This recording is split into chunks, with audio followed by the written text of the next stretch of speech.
Hi guys, this is F channel. How you doing? In today's video, my team and I decided to share my summary on a story called The Yellow Wallpaper and also my excitement of becoming a British citizen. So let's crack on. And before you ask, there's no connection between the story and me becoming a British citizen. So, The Yellow Wallpaper.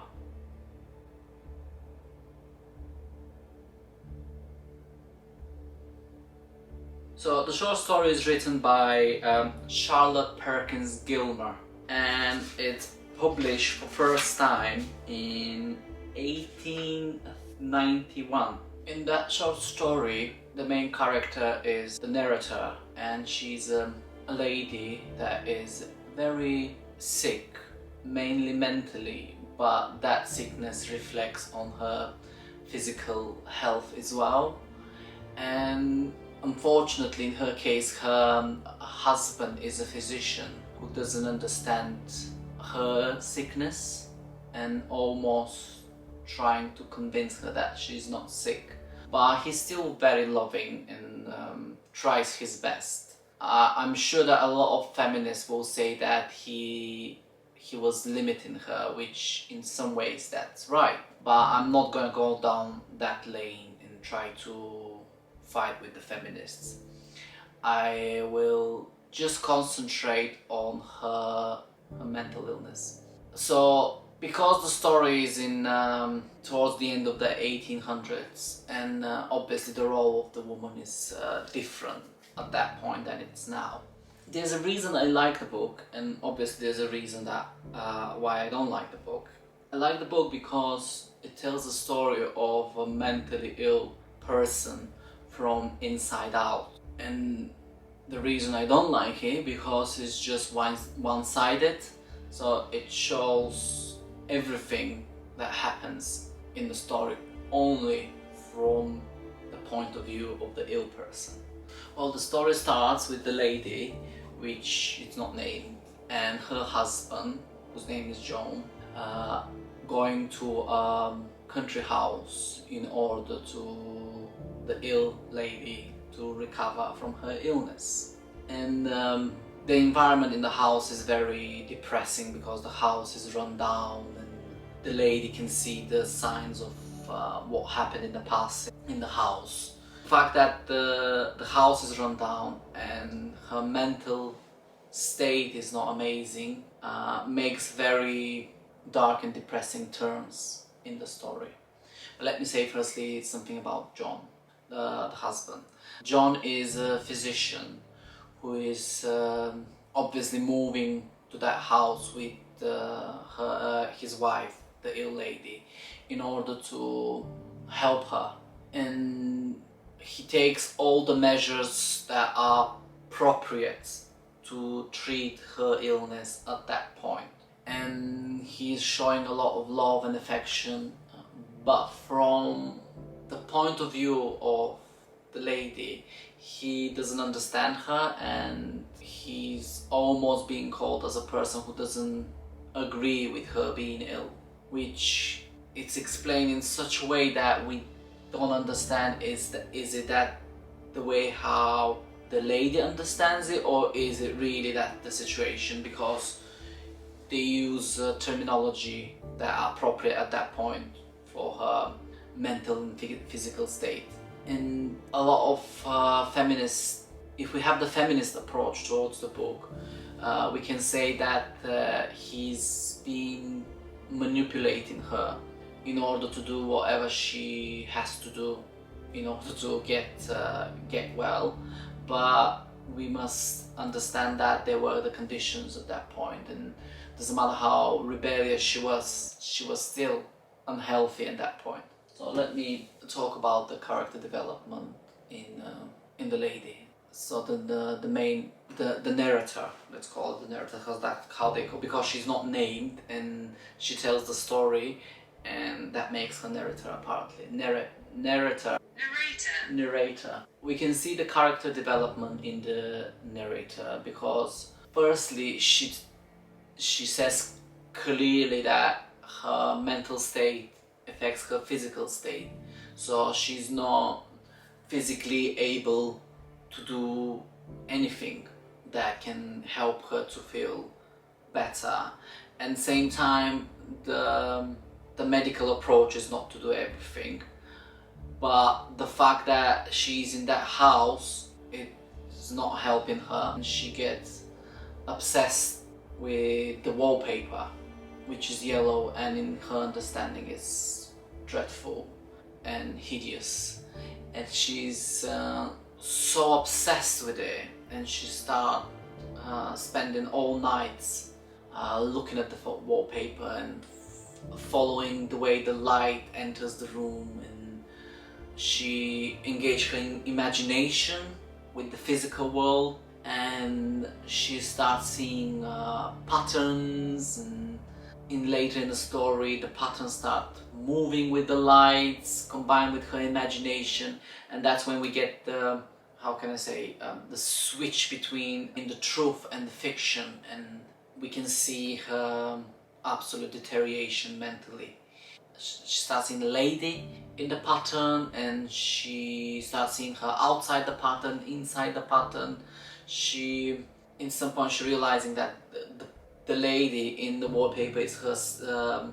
It's her because she's identified herself with the pattern, and she compares her life in that isolation as trapped in the wallpaper, so she can't move, and she starts taking physical action to remove the wallpaper, and we have like a desperate, her desperate attempt to move things around, and so it's very, I found it very, very dark. He knows there's no reason to suffer, and that satisfies him.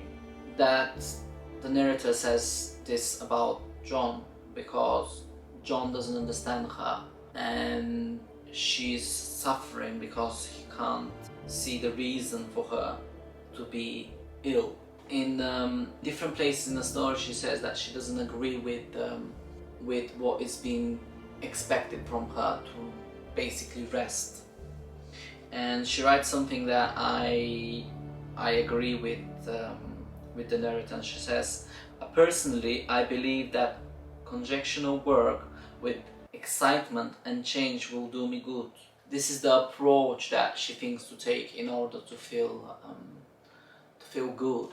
But after, she says, "If I were only well enough to write a little, it would relieve the press of ideas and reset me." So she realized that if she writes,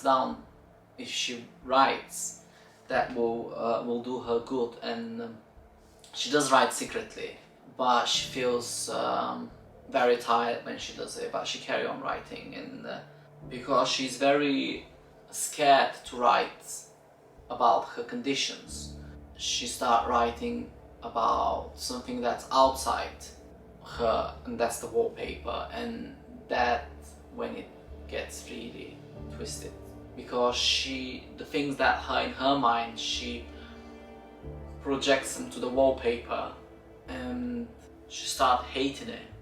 And I researched a little bit, and she actually commits suicide a few years later after she writes the story. And in the story she mentions about things about her childhood as well, and I think the author identified herself with the narrator, especially knowing that she did suffer from a similar illness. And that's why I believe that writing this story helped her to recover, but not completely. So she did commit suicide later on in her life, and that actually shows that everything that she wrote down in these stories pretty much what she experienced, and that makes the story even more disturbing in my case. Towards the end of the story, when the culmination happens, she's on the edge, can't recognize what is real and what is not real, and we've got this suspense build up there because she bites the paper, the wallpaper. She talks about the smell of the wallpaper. She argues with the pattern in the wallpaper, and sometimes she goes on the other side of the pattern. Then she starts to leave the pattern, and she rips off the paper trying to help herself, and her husband comes and he fades, and the story ends, and gives so much to our imagination that it's, for a person with a good imagination, can be very, very scary.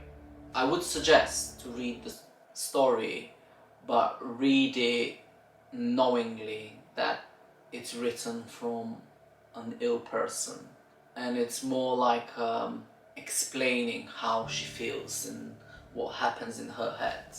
And I did try to understand her, but I couldn't, because she's in a very dark place. Let me tell you something about me becoming British. So I only want to change the subject because this, trying to make a summary for this story was very challenging and very yellow. So my team instructed me to share with you excitement of becoming British, and mainly receiving this piece of paper and plastic, because there's plastic in it, it's not just paper. So anyway, let me put it here. And because I hide my excitement very deep inside sometimes, I decided, with the push of the team, I decided to write a little poem about me becoming British and share it with you. I am British. I am born somewhere around the globe, but now I decided to pay and call this island my sweet home. I am British and I love my whole country, from Manchester Canal Street up to Penmanmawr. I am British and I am free to call this mess democracy, as long I pay for it and watch BBC. And let's not forget, I'm celebrity. I'm British and I like to drop my inhibitions when I'm abroad. But when someone enters to my land,